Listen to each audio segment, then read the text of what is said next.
I became Moon Knight to battle evil wherever I could find it, and I never had to look farther than the darkness in my own heart.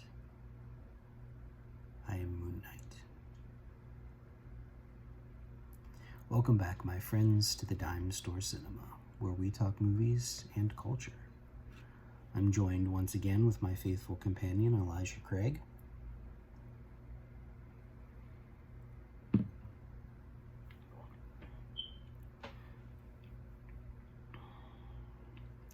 Always a perfect companion to anything that I watch.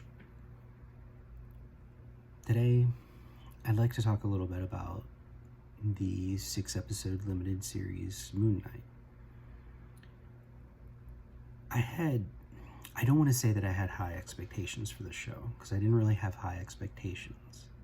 However, I was very excited about this show. The character and his progression throughout the years in the comic books is very interesting.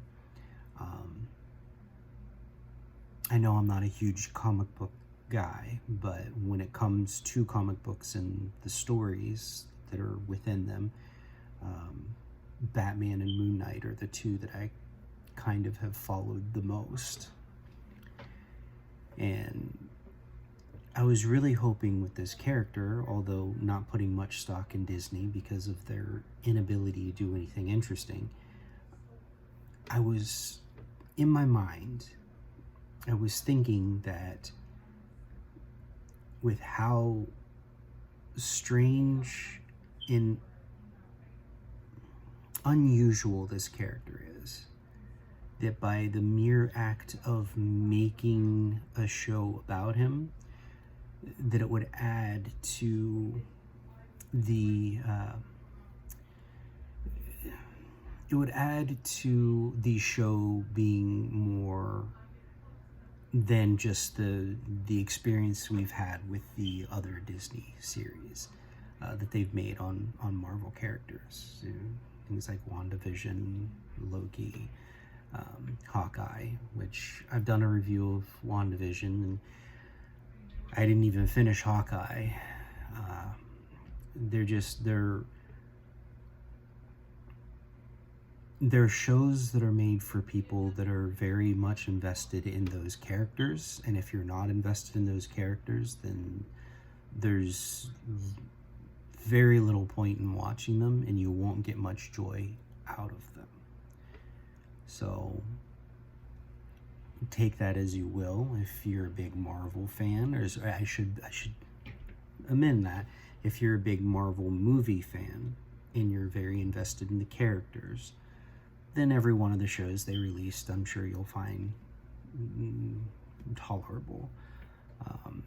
You can go back to my review of WandaVision, and I kind of lay out the problems that I had with the show. Many of the problems that I have with the show are very similar to all of their other shows. Although I will say with WandaVision, their concept was better than most of the others, or all the others that I've really seen. Loki was basically just a vehicle of introducing the multiverse in a different way. So Hawkeye, like I said, I didn't even finish watching it because I wanted a show about Hawkeye, and instead I got a show about his replacement, which can be fine. I mean, I think of The Professional. That movie is brilliant in every way. And that's kind of what the premise of that movie was. But the difference is Hawkeye is an established character with not only, I don't even know how many decades of comic book lore, but also however long it's been since he first appeared in the Marvel movie franchises. So when they're making a show about him, I want to watch a show about him. Therein lies my first complaint with Moon Knight. When they announced that they were making a Moon Knight movie, I was very excited to see a movie about Moon Knight. And for the first half of the series, first third of the series, that was the case. We got to experience the struggle with multiple personalities, which can be kind of fun. I think it's far enough removed from the craze in the late 90s, early 2000s of multiple personalities, and we can kind of get back into it without it seeming too cheesy. However, the way they handled it, I thought that there was still a little cheese factor. Getting into the second two-thirds of the movie, though, they introduce May Calamawy. Sorry, I know I am butchering that. I do apologize. And her character, Layla, I do believe is what it was. Yeah, Layla. And I didn't care about her. I came into the show wanting to see a Moon Knight show. I wanted to watch a story about Moon Knight. I didn't care about her story, her relation to him, any contribution that she added to the show. I didn't care about. And I say that not trying to belittle or be critical of her acting or her contribution, but to point out the pointlessness of the character. She serves no real role other than to be a mechanism by which, when Oscar Isaac's character is in danger, to save him from the danger, essentially.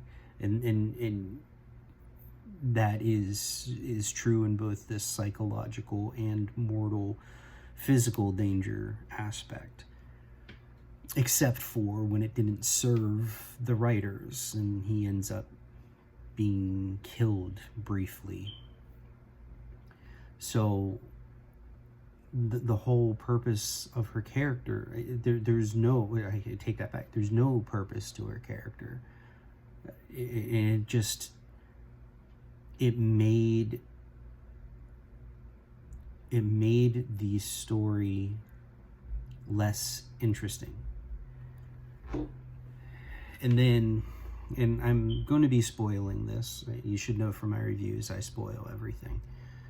Just because if you're listening to a podcast or watching a YouTube video or watching a Rumble video about a particular topic, then it should just go without saying that the person talking about it is going to be talking about what he watched, and that includes the entirety of what he watched. So if you want to enjoy movies more, you should avoid watching commentary on them until after you watch it. That's just a tip. Sorry, I'm being an asshole. In any case, though, her character just slowed down the pacing, and particularly in the last episode. God almighty, the last episode. Jeez, or Pete's. To be honest with you, I'd rather talk about the Johnny Depp and Amber Heard trial than talk about the last episode of the series. There's just so much. So it turns out that the whole series is kind of so they skip Moon Knight's origin story. He's already established. They talk about how it happened, but they skip that. So he's already established character. And instead, essentially, the last episode reveals that essentially what we've been watching is the origin story for Layla's character becoming an avatar for God, in which case then she once again saves Moon Knight from mortal danger, like the only purpose of her character in the entire show. And once again, if it was something other than a Moon Knight show, then maybe that'd be okay, but it's marketed and was represented as a Moon Knight show. We wanted to watch a show about Moon Knight. But I guess that's not enough anymore. We gotta introduce other characters and just make the story more convoluted than it has to be. And yes, convoluted stories. So you have this character who, in the lore of the character, is steeped in psychological intrigue mixed with Batman-like martial arts mixed with old Egyptian lore. So this character is a bonkers, crazy, out there character. Has been since the inception. Very interesting. And you can approach him from a lot of different ways. You can approach him from a like a detective, secret agent kind of way, or you can approach it strictly through a lens of psychological turmoil between the multiple personalities within him. You can also see it as a metaphor between the choice of good and evil and the torment of guilt.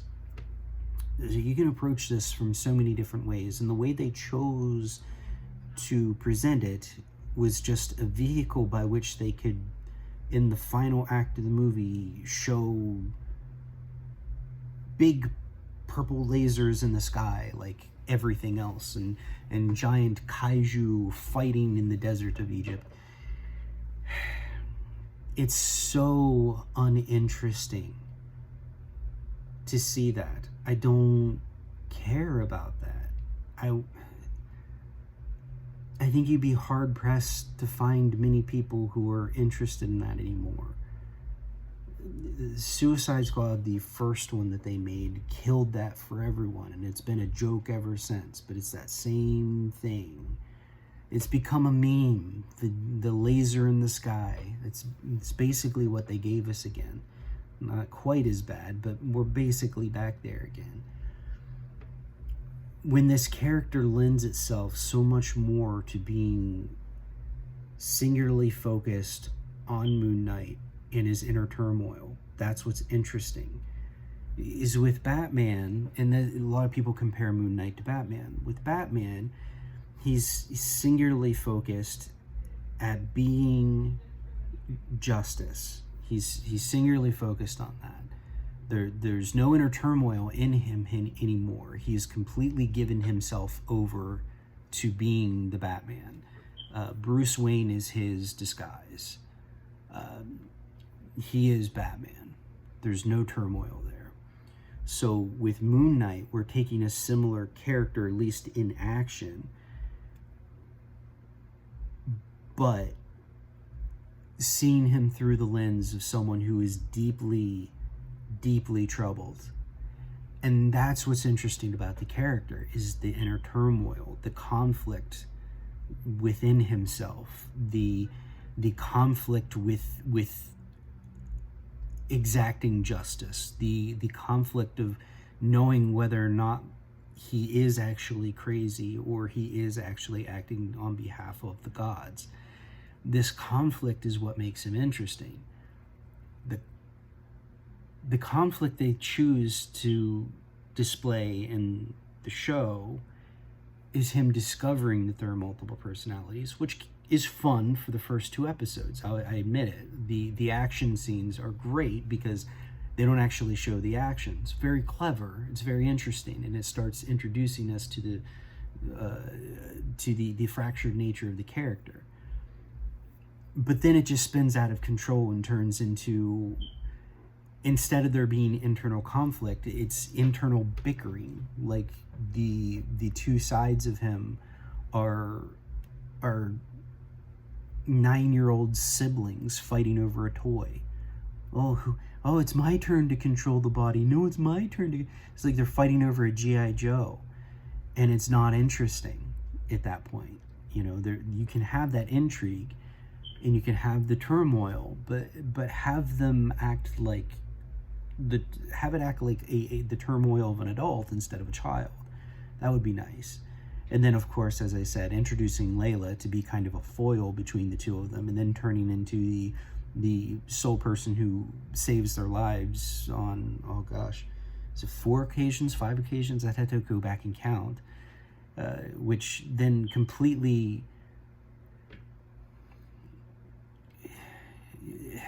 trivializes the ability of the character. And then, of course, how could I have forgotten? They didn't learn from Green Lantern. They gave him a CGI suit. It may not have all been CGI, but there's a good portion of it that was CGI. We learned nothing from our past mistakes. We're shooting purple lasers in the sky, having kaiju fight and also having CGI suits. Like,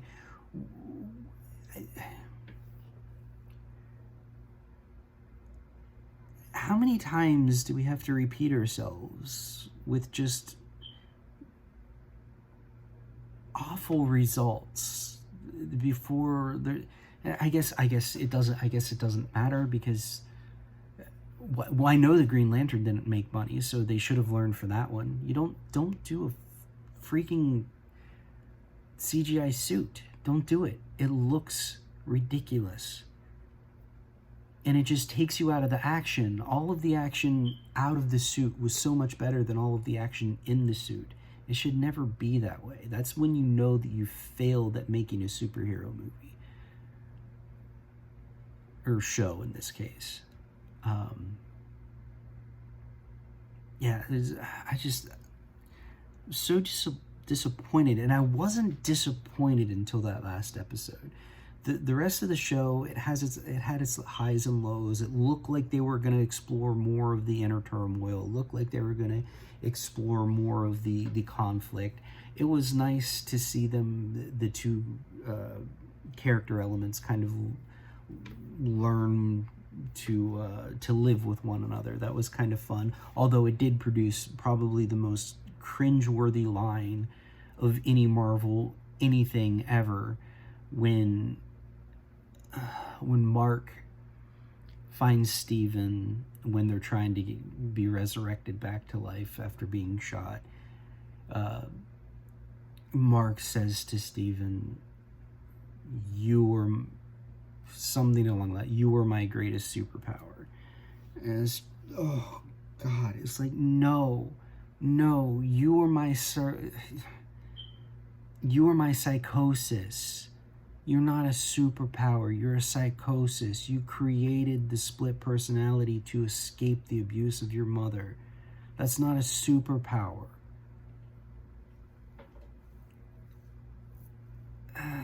It just was so cringy. And I understand, like, at that point you can embrace the psychosis to be something helpful and beneficial, but you can't with the straight face say that your psychosis is your, I mean, I guess you can. Hell, why not? Let's just embrace the psychosis.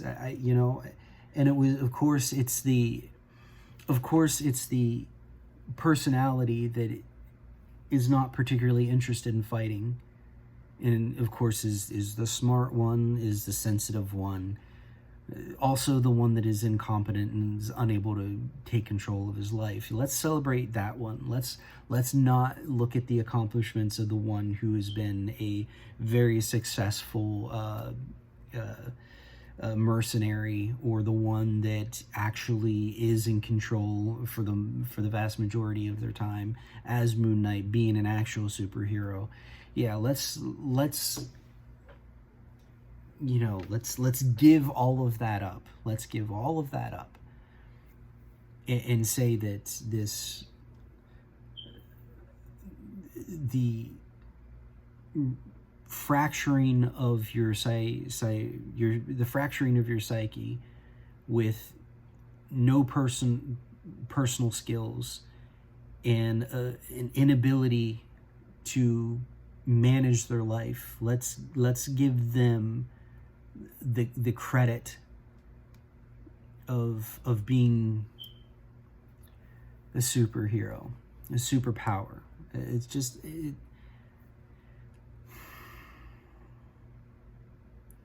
I don't know. maybe I'm being too critical. I don't know what I was expecting. I mean, I've seen these movies and shows before, so I don't know what I was expecting. But something a little more interesting than this, I suppose. Now, I don't want you to get the wrong idea. It's not all bad. The first 2 episodes I actually really enjoyed.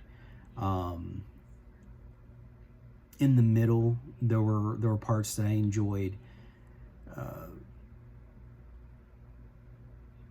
But yeah, and the acting was fine. There was no really bad acting. I think that it got a little cumbersome for the actors acting against a lot of CGI characters and green screen. There was some spatial issues with the actors acting against that kind of thing, more than what you typically see these days. Now that people are typically a little more used to it, but yeah, the sets seemed a little too cramped in some instances to make it work properly. So there was that, but you know, like I said, it wasn't all bad, and really, I didn't really hate it until that last episode. The last episode just really got me, and there were even aspects of it, of the last episode, that were good, but there was just so much that was cringy and a terrible way to end the series. And I tell you, the way, in my opinion, that a better introduction to Moon Knight, as opposed to saving the whole world from a god planning on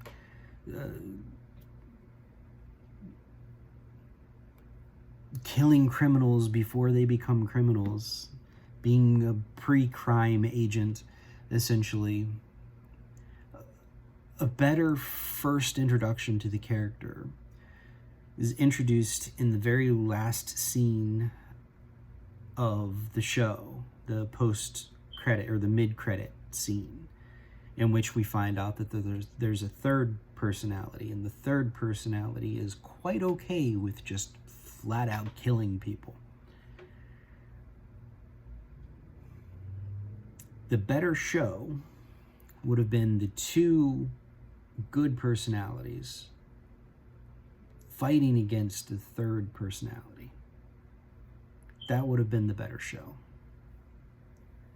The better show would have been the 2 good personalities discovering one another, and then discovering the carnage of the third, investigating, and then fighting, only then to realize that they're fighting against themselves. Because that not only can incorporate all of the fun of Moon Knight, but also really hone in and focus in on the aspect of the character that makes him unique and original, which is the psychological aspect of it. That would have been the show. That would have been a better show. That would have been the show I wanted to watch. I don't care about big purple lasers in the sky. I don't care about big monsters fighting in the sand.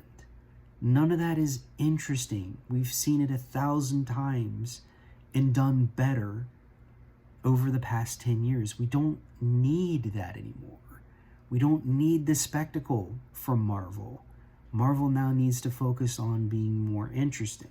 Now, I will say, that being said, I am a little excited to see Doctor Strange in the Multiverse of Madness. Now, I will say, the only reason that I'm interested in seeing this movie, because I had a feeling that it was just going to be another one of these things, a huge spectacle, meaning and saying nothing interesting. The only reason I am holding out just a modicum of hope is that they have Sam Raimi directing it. And any of you who have listened to anything that I've said since I've started, I am a huge Sam Raimi fan. He has made some of my favorite movies of all time. The Evil Dead trilogy is and will always be one of my favorite trilogies. Evil Dead 2 is one of my favorite movies of all time. Darkman is a wildly underrated classic.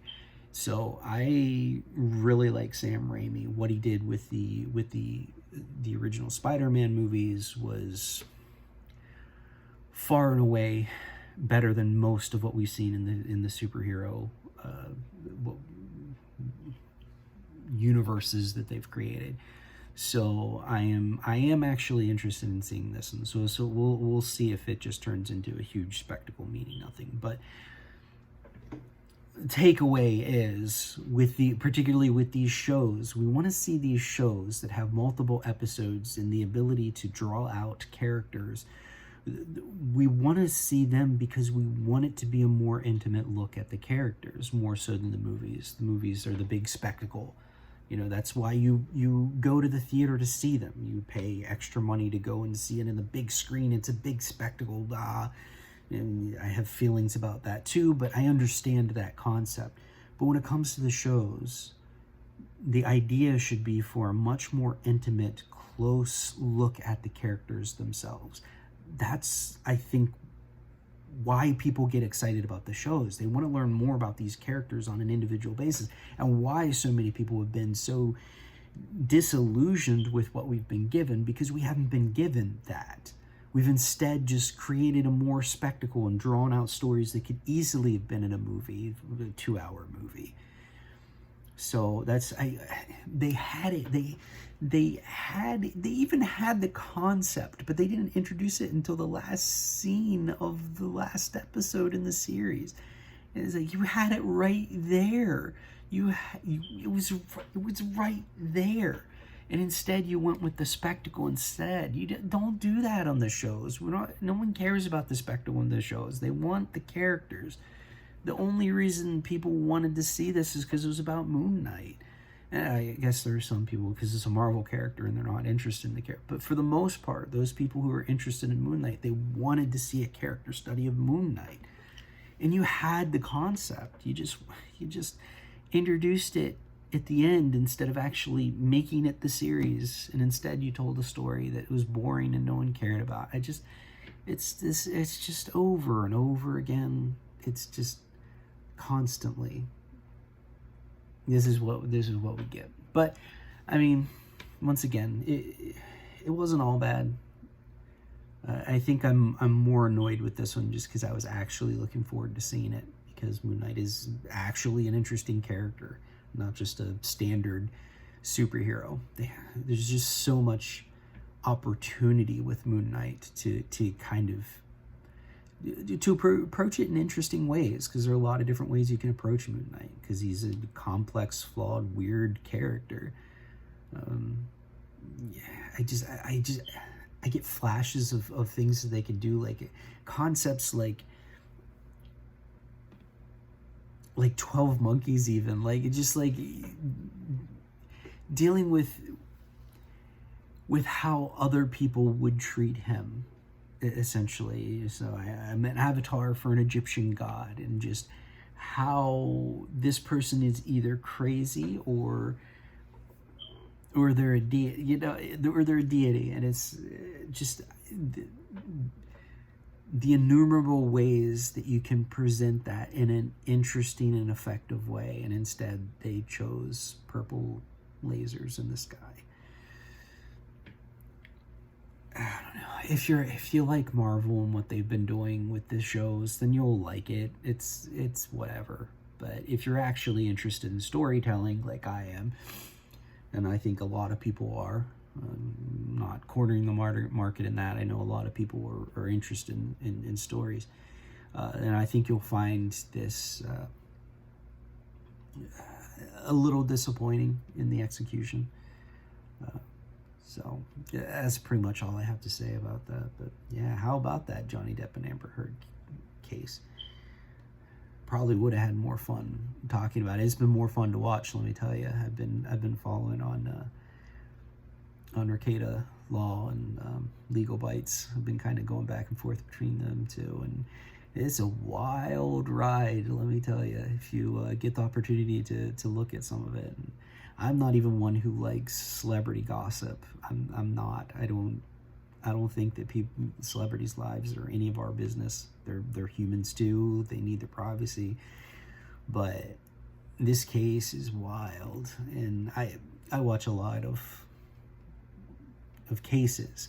So I think it's one of the reasons why I've been enjoying this one, is because a lot of cases I watch tend to be like murder and stuff like that. So seeing something that's a little more incidental, or something that's not quite as heavy but is bad shit crazy, yeah, it's a lot of fun. So I don't want to get into that though, because I could spend another hour and a half talking about that.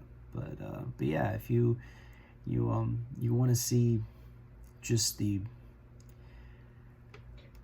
the crazy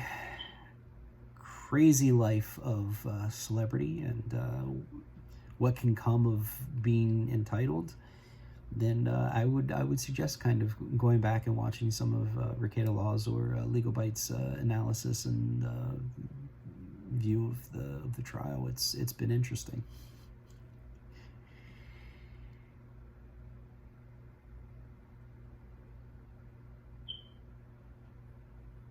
Well, thank you, my friends. It's been another episode of the Dime Store Cinema. This has been Justin C. Bartlett, reminding you all to fill your lives with amazing stories.